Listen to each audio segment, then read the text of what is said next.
La ville des Abîmes organise aujourd'hui sur 2 jours les Journées nationales de l'architecture. Hier, nous avons des conférences débats avec Monsieur Ursule, qui est président de l'Ordre des architectes, partenaire de l'opération, et Madame Hachi, le CAUE, aujourd'hui qui nous accompagne sur cette opération.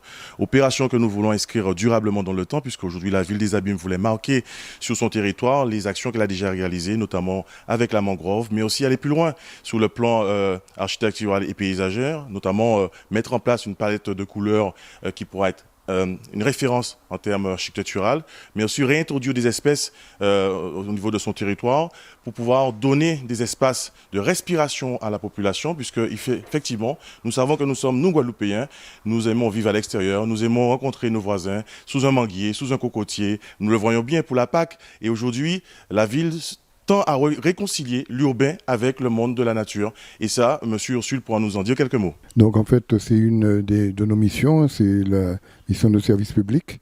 Donc nous sommes là pour accompagner la ville en partenariat avec le CAUE et montrer un peu notre réalité quotidienne. C'est le métier, c'est aussi lever les yeux, comme je dirais un peu plus facilement, lever les yeux et regarder autour de nous la nature, les bâtiments, les constructions et la réflexion.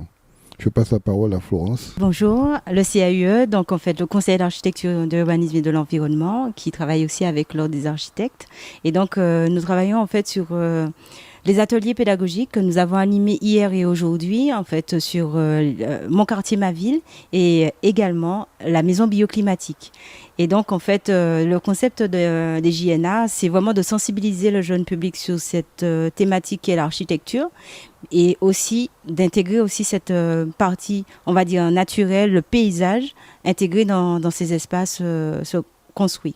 Donc, bien sûr, c'est surtout sensibiliser aussi à ce patrimoine architectural et ce patrimoine aussi, on va dire, paysager qui est dans notre territoire.